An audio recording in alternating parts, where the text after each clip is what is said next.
Hello and welcome. My name is Annalisa Tuswa. In studio with me, I'm joined by Fawaz Fakier, ESG Portfolio Manager at Old Mutual Investment Group. Fawaz, welcome to Asset TV. Lovely to be here. I think let's just jump into it. What are the shared exclusions for Sharia funds versus ESG? Yes, so Sharia funds are embody goodness in Islamic principles that drive Sharia principles. And those goodness is along the lines of people and the planet, and as well as how people conduct business with each other. And those fall squarely in the principles of ESG, which is environment, social, and governance. So there's a strong overlap between Sharia principles and what ESG funds or sustainable funds try and capture and embody. So naturally, there are lots of overlaps in the way the funds are constructed. And we see one of those overlaps in what we call shared exclusions, as you mentioned. There are certain industries that are mutually excluded between the two investment capabilities, and those industries or sectors are things such as your traditional sin stocks in industries such as alcohol, tobacco, gambling, adult entertainment. There's weapons manufacturing. So it's all industries that may have adverse impacts on the people and the planet. What is then the difference between ESG funds and Sharia funds? Yes, they do have some core differences or features, if I can call it that. And one of the biggest ones is that Sharia funds cannot invest in companies that benefit from interest, either through holding it as an asset and earning interest, or using interest to leverage themselves and conduct business. So naturally, Sharia funds don't have, they don't hold a huge financials kind of, they almost exclude the entire financial sector. So that's a key kind of feature. You're not going to get many financial companies in traditional Sharia funds. ESG, on the other hand, as people might know, often have climate objectives. And, in terms of decarbonization or decarbonization glide path, and that lends itself to, to steer away from your kind of dirty industries, so your oil and gas industries, your fossil fuels.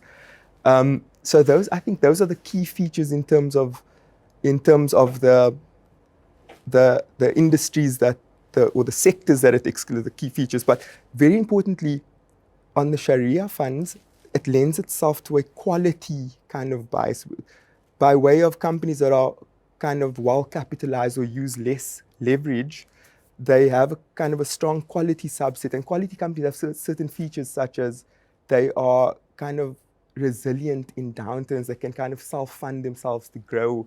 They hold up well in volatile times. So they do well from a return perspective as well as from a risk perspective, where they're more stable through time. So that's on the Sharia side. On the ESG side, ESG is almost used as a term for capturing non-financial risk.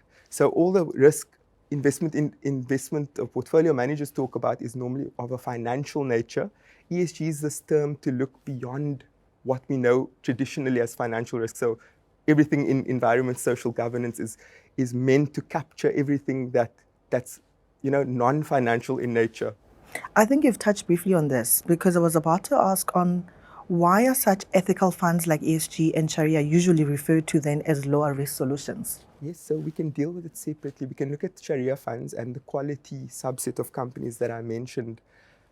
Quality companies have certain characteristics. They use less leverage. They're able to fund their growth internally as opposed to taking on more debt. They generally have better profit margins, are able to maintain their competitive advantages a lot better than companies that are kind of need debt to grow and kind of starting out. So they hold up quite well in volatile environments or in bear markets, as we've seen in our funds. And that sits alongside our investment philosophy of actually identifying quality companies at the right price or at the best possible price. So we have a quality and value philosophy where we try and look for good quality companies and buy them as cheaply as possible. So it complements each other on the Sharia side. On the ESG side, there's a sustainable investment thesis that we talk about where companies with good ESG characteristics should be more profitable over time. So they have characteristics such as they invest in research and development, they invest in their staff, they are more innovative, their employees are happier, their customers are happier, their customers accept their products more widely, which should all lead to better profits over time. And then on the risk side for ESG has almost been used as a catchment area for all non-financial risk. So all the traditional financial risk that we know in traditional finance, ESG takes a different kind of lens. So it captures things that aren't traditionally looked at, such as environment, social, and governance. And we do a lot of studies on the behavior of this non-financial risk and how it translates into investment returns and client outcomes for our funds. I'm happy you touched on the outcomes actually, because my next question is, does this actually impact performance? Absolutely, yes. And the way we look at performance is through two lenses. The first is from a return perspective. So we do a lot of work on modeling and trying to get the best returns, or picking the companies with the best, that's going to give clients the best returns over the long term. That's the first segment. But equally as important, that I think a lot of fund managers neglect, is the risk lens that sits alongside that. So we are very explicit about managing these risks that sit alongside return. So it's not only about return, but also how we express or how we put these companies together in a portfolio construction context to manage risk. So they go hand in hand. And many clients think that, to invest ethically and sustainably or in line with your religious beliefs or principles, you have to give up something or that you're constrained. But there's a very clear case that both Shari'ah and ESG can add and enhance returns and reduce risk in its respective elements. And hopefully I've touched on some of those reasons for better client outcomes all around, while achieving your personal beliefs and your investing within your personal ethos. Thank you for that. And then I want us to talk about impact for both. Let's start with the ESG funds. How do these funds create impact? Yes, so I was doing an exercise a few weeks ago, and our ESG fund, our global ESG fund, for instance, it complies with this industry standard called Paris alignment. It means that one of the criteria is that the fund has to be 50% less, at least 50% less carbon intensive than the benchmark. So you have kind of a decarbonization path by investing in the fund. And I did a calculation, and if you invest I rounded it up to $1 million into the fund, your carbon foot, because investors need to understand that, by investing in a fund, you are actually taking ownership of the companies. Yeah. You own those companies. You own a part of those companies by investing in the fund that holds these companies. And that becomes part of your own carbon footprint. So if you invest 1 million in the global ESG fund, which has a 50% carbon reduction target, you can literally save 50 metric tons of carbon per year. Now, what that equates to is 1 metric ton of carbon is what you use driving your car for 3 months on average. That means that if you look at what 50 metric tons is, it equates to you going carless for 12 and a half years. Amazing. So there's direct impact by you choosing a sustainable fund. You'll still get the investment returns, hopefully better risk, hopefully lower risk, higher return, while decarbonizing. This is like double impact then. Yeah. And then let's touch on the impact of the Shari'ah funds then.